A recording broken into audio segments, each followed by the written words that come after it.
الحمدللہ رب العالمین والصلاة والسلام علی سید الانبیاء والمرسلین اما بعد فاعوذ باللہ من الشیطان الرجیم بسم اللہ الرحمن الرحیم۔ الحمدللہ الہادی پروگرام میں جنت کا موضوع چل رہا تھا اور ہم نے آپ کو بتایا تھا کہ قرآن عظیم میں اللہ تبارک و تعالی نے جنت کے بارے میں کئی پہلوؤں سے کلام فرمایا ہے۔ کہیں تو جنت کی لمبائی چوڑائی کا تذکرہ ہے اور اس میں جو نعمتیں موجود ہیں، پھر اہل جنت کے احوال ذکر کیے گئے ہیں، اور کہیں اللہ تعالیٰ نے ایسے افعال و اعمال کا ذکر کیا ہے جو جنت میں لے جانے والے ہیں، کہیں ان اعمال کا تذکرہ ہے جو جنت سے روکنے والے ہیں یا جنت کی راہ میں رکاوٹ بننے والے ہیں۔ کہیں پر جنت کی حاصل کرنے کی ترغیب دی گئی ہے اور ہمیں اس طرح اس کی طرف بلایا گیا ہے کہ ہمارے نفوس اللہ تبارک و تعالیٰ کے حکم کی پیروی میں اور ان انعام کو حاصل کرنے کے سلسلے میں جن کا ذکر اللہ تبارک و تعالیٰ نے بہت ہی دلکش انداز میں ذکر فرمایا قرآن عظیم میں، ہمارے نفوس ان کی طرف مائل ہوں اور ہم جنت کی رغبت کے ساتھ اس کے حصول کے لیے کثرت سے نیک اعمال کریں۔ تو ابھی جو آیت چل رہی تھی سورہ بقرہ کی آیت نمبر 221 پر میں کلام کر رہا تھا، اس میں اللہ تبارک و تعالیٰ نے خود ارشاد فرمایا کہ اللہ تعالیٰ تمہیں جنت اور مغفرت کی طرف بلاتا ہے۔ لیکن شروع سے جو چل رہا تھا سلسلہ وہ میں ایک دفعہ دوبارہ ذکر کر دیتا ہوں۔ اللہ تعالیٰ نے ارشاد فرمایا کہ وَلَا تَنْكِحُوا الْمُشْرِكَاتِ، یہاں پہلے مسلمان مردوں سے خطاب ہے کہ مشرکہ عورتوں سے نکاح مت کرو، حتیٰ یؤمننا، یہاں تک کہ وہ ایمان لے آئیں۔ تو جو شرک کی مرتکبہ عورتیں ہیں ان سے مسلمان کا نکاح جائز نہیں، وہ یہاں ذکر فرمایا گیا، اور فرمایا وَلَا أَمَةٌ مُؤْمِنَةٌ خَيْرٌ مِّن مُشْرِكَةٍ، اور مشرکہ اگر تمہیں عورت نظر آئے، مسلمان عورت آزاد نہیں ملتی، تو پھر اس مشرکہ سے بہتر ہے کہ کنیز کے ساتھ انسان تعلق قائم کرے۔ وَلَوْ أَعْجَبَتْكُمْ، اگرچہ یہ مشرکہ عورتیں تمہیں اچھی لگیں۔ پھر اولیاء سے خطاب کرتے ہوئے ارشاد فرمایا کہ وَلَا تُنْكِحُوا الْمُشْرِكِينَ، اپنی بچیوں کا، اپنی عورتوں لڑکیوں کا نکاح مشرکوں سے مت کرو، حتیٰ یؤمنوا، یہاں تک کہ وہ ایمان لے آئیں۔ اگر وہ ایمان لاتے ہیں تو پھر ٹھیک ہے، ان سے ہو سکتا ہے، ورنہ نہیں۔ وَلَا عَبْدٌ مُؤْمِنٌ خَيْرٌ مِّن مُشْرِكٍ، اور غلام مرد مشرک سے بہتر ہے، یعنی اگر اپنی بچی کا نکاح کوئی آزاد مرد نہیں ملتا تو کسی کے غلام سے کر دینا زیادہ بہتر ہے، مشرک سے نہیں کرنا چاہیے۔ وَلَوْ أَعْجَبَكُمْ، اگرچہ وہ مشرک تمہیں اچھا لگے۔ أُولَٰئِكَ يَدْعُونَ إِلَى النَّارِ، یہ مشرکین تمہیں آگ جہنم کی طرف بلاتے ہیں۔ وَاللَّهُ، اور اللہ تبارک و تعالی، يَدْعُو إِلَى الْجَنَّةِ وَالْمَغْفِرَةِ بِإِذْنِهِ، جنت اور مغفرت کی طرف اپنے حکم سے بلاتا ہے۔ وَيُبَيِّنُ آيَاتِهِ لِلنَّاسِ، اور لوگوں کے لیے اپنی آیات کو، اپنی نشانیوں کو ظاہر فرماتا ہے، لَعَلَّهُمْ يَتَذَكَّرُونَ، تاکہ وہ نصیحت حاصل کریں۔ تو اس کے پہلے والے حصے پہ میں تھوڑا سا کلام کر چکا تھا کہ بہت سے لوگ ایسے ہوتے ہیں جو باہر کے ملکوں میں ہوتے ہیں، انہیں مسلمان عورتیں اچھی نہیں لگیں گی، وہ مشرکہ عورت کو ہی پسند کریں گے۔ یہ ایک فطرت انسانی ہے کہ وہ ذرا انفرادیت چاہتی ہے، وہ منفرد ہونا چاہتا ہے، وہ سب سے علیحدہ نظر آنا چاہتا ہے، تو پھر وہ مسلمان عورت سے نکاح کریں گے، وہ تو سبھی کر رہے ہیں، ذرا مشرکہ سے کر کے دیکھتے ہیں تاکہ لوگ کہیں بھی کس سے نکاح کیا جی، میں نے تو ایک فلاں مذہب رکھنے والی عورت سے نکاح کر لیا ہے۔ یہ ایک ہوتا ہے نفس کے اندر کہ نئی چیز کو حاصل کرنے کا شوق، لیکن اس شوق کا انجام اتنا بھیانک ہوتا ہے، یہ مجھے اس لیے خاص طور پر معلوم ہے کہ لوگ اپنے پر درد ماضی کو جب ہمارے سامنے بیان کرتے ہیں تو بڑا صدمہ اور افسوس ہوتا ہے کہ بعض تو ایسے جاہل ہیں کہ انہوں نے عورت کو مسلمان کیے بغیر ہی اس سے ایجاب و قبول کر لیا، اور پھر بعد میں بچے بھی پیدا ہوئے اور وہ عورت چھوڑ چھاڑ کر بھاگ گئی اور بچے بھی غیر مذہب میں داخل ہو گئے۔ اور بہت سے ایسے ہوتے ہیں جو رسمی طور پر مسلمان کر لیتے ہیں، جیسے کہ قرآن میں بھی ہے کہ حتیٰ یؤمننا، تم مشرکہ عورتوں سے اس وقت تک نکاح نہ کرو جب تک کہ وہ ایمان نہ لے آئیں۔ تو ایمان فوری طور پہ لا کر نکاح کرنا حقیقتاً یہ مطلوب شرع نہیں ہے، بلکہ مراد یہ ہے کہ پہلے اس کو مسلمان کریں اور اس کو بیسکس سکھائیں تاکہ وہ اسلام کے تمام یہ معاملات دیکھ لے، اس میں رچ بس جائے، اس کے بعد پھر اس سے نکاح کریں، کیونکہ اس کے بعد ہی پھر انسان کی ازدواجی زندگی میں بقا نظر آتی ہے، دوام نظر آتا ہے۔ لیکن ہوتا کیا ہے، شوق اتنا ہوتا ہے اور بس یہ دوسرے مذہب کی داخل ہو جائے، تاکہ جب اگر ہندوستان پاکستان کہیں لے کر آئیں تو سارے حیرت سے دیکھیں، ارے بھائی انہوں نے جاپانی عورت سے نکاح کر لیا، چائنیز سے نکاح کر لیا، انگریزنی سے نکاح کر لیا۔ یہ ایک مطلب شوق ہوتا ہے، اور باقی جو نکاح کے پیچھے مقاصد شرع ہیں ان کی کون پرواہ کرے۔ نتیجہ نکلتا ہے کہ اگر مسلمان کر بھی لیا، فوری طور پہ نکاح کیا، اسے الف ب آتی نہیں ہے، اس کا ذہن بس یوں بنا دیتے ہیں، دیکھو ہمیں نکاح کرنا ہے تو مسلمان ہونا پڑے گا، وہ کہتے چلو کوئی بات نہیں، ہو گئی مسلمان۔ اسے کیا اتنا پتہ کہ جس طرح وہ کسی بھی مذہب سے اپنے آپ تعلق کو ظاہر کر کے ایک آزادانہ زندگی گزار رہی ہوتی ہے، وہ سمجھتی ہے مسلمان ہونے کے بعد بھی کوئی ایسی پابندی نہیں ہوگی، ٹھیک ہے، باقی پابندیاں تو بتاتے ہی نہیں ہیں، کیونکہ خوف ہوتا ہے کہ پھر یہ بھاگ جائے گی۔ اب جب وہ مسلمان ہوتی ہے تو پھر تھوڑی بہت پابندی کی کوشش کرنے لگتے ہیں، لیکن پھر نہیں ہو سکتا، اور پابندی کی کوشش نہ بھی کریں تب بھی ایک جگہ رہ کر ان عورتوں کی فطرت ہی نہیں ہوتی کہ ایک جگہ رہ کر وہ زندگی گزاریں۔ نتیجہ نکلا، میں نے دیکھا ہے کہ روتے ہیں ایسے لوگ، اولاد ہوتی ہے وہ ماں کے ساتھ کفر کی طرف چلے جاتی ہے، اور یہ اکیلا پڑا رہ جاتا ہے، اپنے نفس کی خواہشات کے پیچھے پڑنے والا، مقاصد شرع کو فراموش کرنے والا، اور اللہ تعالیٰ اور اس کے رسول کے احکام کو نہ جاننے کی زحمت کرنے والا، اور اگر جانا تھا تو ان کو جان بوجھ کے نظر انداز کر کے بدبختی کو دعوت دینے والا، یہ تنہا رہ جاتا ہے اپنے غموں کے ساتھ، اپنی فکروں کے ساتھ، اپنے ٹینشنز کے ساتھ۔ پھر اس کو یاد آتا ہے اپنا مذہب، پھر یاد آتی ہیں اپنے ملک کی عورتیں کہ یار بہت اچھا تھا، واقعی میں ادھر ہی چلا جاتا، لیکن جب کر رہے ہوتے ہیں سنتے نہیں ہیں اور اسی طریقے سے چل پڑتے ہیں۔ اور پھر اگر ایسی عورت سے نکاح کر بھی لیا تو کیا وہ ایک اچھی ماں بن سکتی ہے؟ یعنی مذہبی اعتبار سے یقینی سی بات ہے کہ نہیں۔ لیکن میں یہ نہیں کہہ رہا ہوں کہ جو بہنیں ہماری مذہب اسلام کی طرف مائل ہوئی ہیں سب کی سب ایسی ہیں، بہت سی بہت اچھی بھی ہوتی ہیں، یہ بھی ہے، لیکن ان کے شوہر بہت اچھے ہوتے ہیں، انہوں نے ان کو مسلمان کیا اور پھر باقاعدہ ان کے لیے تعلیم شرع کا اہتمام کیا، اور ان عورتوں نے اس کو قبول بھی کیا، اور الحمدللہ پھر وہ اسکارف وغیرہ پہنتی ہیں، حجاب بھی ہے، پابندی ہے، اپنے بچوں کو مذہبی تعلیم دے رہے ہیں، اور اس طریقے سے ایک اچھا گھر بن جاتا ہے۔ لیکن زیادہ میں نے اس میں نقصانات دیکھے ہیں اور زیادہ برے انجام دیکھے ہیں۔ اور دوسرا زیادہ نازک مسئلہ ہے کہ اپنی بچیوں کا نکاح مشرکین کے ساتھ نہ کرو جب تک کہ وہ مسلمان نہ ہو جائیں۔ اب یہ باہر کے ملکوں میں بہت زیادہ ہو رہا ہے کہ غیر مذہب کے ساتھ ہماری مسلمان بچیاں نکاح کر رہی ہیں، اور نکاح کرنے کے بعد بھی ایسا نہیں کہ اس کو مسلمان ہونے دیں، ٹھیک ہے تم اپنے مذہب پہ قائم رہو، میں اپنے مذہب پہ، تم میرا مذہب نہ چھیڑو، میں تمہارا مذہب نہیں چھیڑتی۔ اب یہ کیا شریعت اس کی اجازت دیتی ہے؟ اللہ اس کے رسول اس کی اجازت دیتے ہیں؟ انہیں کیا پرواہ بیچاروں کو، کیا پتہ؟ حالانکہ قرآن منع کر رہا ہے کہ ان لڑکیوں کا نکاح مشرکین سے نہ کرو۔ تو جب اولیاء کو منع کیا تو یہ حکم متوجہ لڑکیوں کی طرف بھی ہے کہ وہ براہ راست اپنا نکاح کسی بھی غیر مسلم سے نہیں کر سکتی ہیں۔ اور اللہ تعالیٰ نے اس کی ایک وجہ واضح طور پہ بیان فرمائی کہ اولئک یدعون الی النار، یہ تمہیں دوزخ کی طرف دعوت دیتے ہیں، بلاتے ہیں۔ اس طریقے سے کہ ایک تو ہوتا ہے کہ باقاعدہ دعوت دینا، بھئی ادھر آ جاؤ، ادھر گناہوں کی طرف آؤ، جہنم کی طرف آؤ، یہ مراد نہیں ہے۔ مراد یہ ہے کہ جب انسان مشرکین کے ساتھ رہتا ہے، غیر مسلمین کے ساتھ رہتا ہے، تو آہستہ آہستہ مذہب اسلام کی پابندیوں کی نفرت پیدا ہوتی ہے،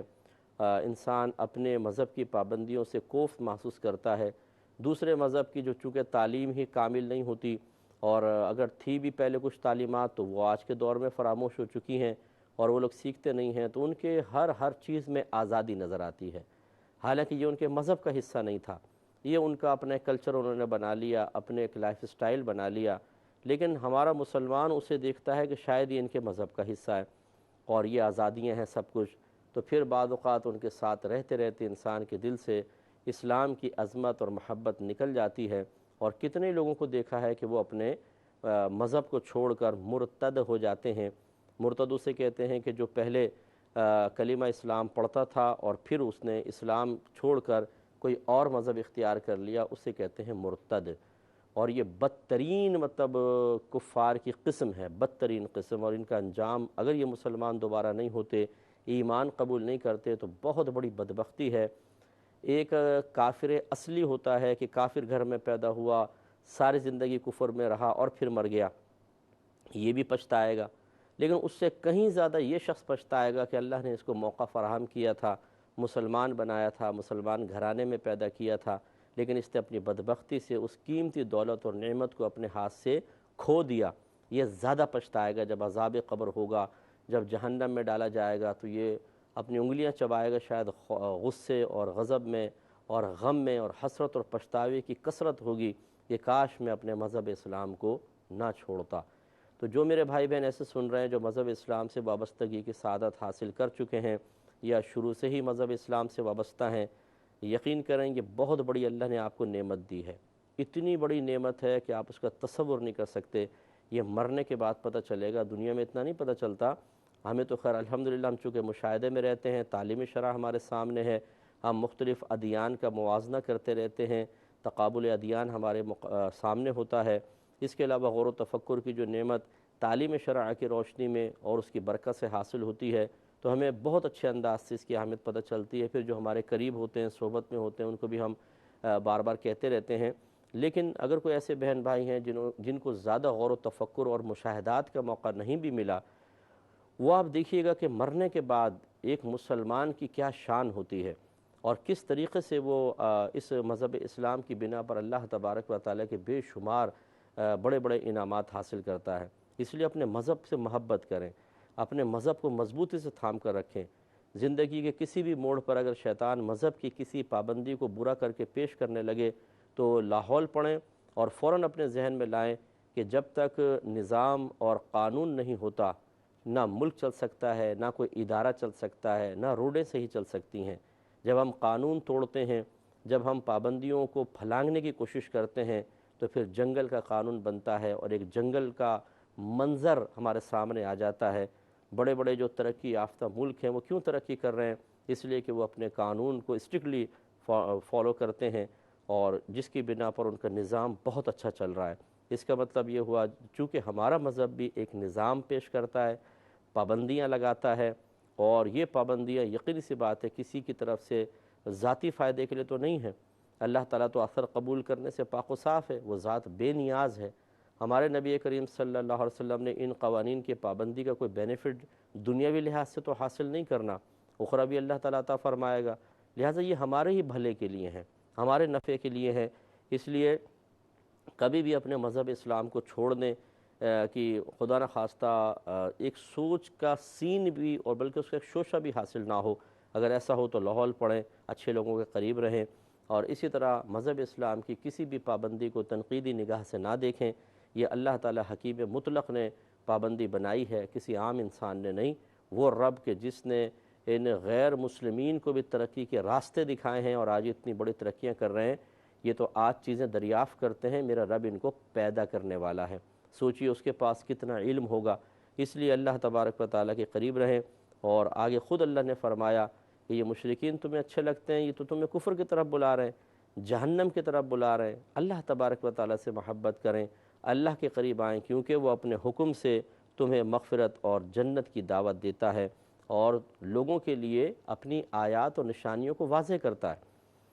اس طریقے سے کہ جب انبیاء علیہ السلام کا زمانہ جب تک چلتا رہا، جو ہمارے نبی کریم صلی اللہ علیہ وسلم پر آ کر تمام ہو گیا، تو ان نبیوں کے ذریعے اللہ تعالیٰ نے نشانیاں لوگوں تک پہنچائیں، معجزے کی شکل میں، اپنی کتابوں کی شکل میں، اور لوگ ان سے ہدایت حاصل کرتے رہے۔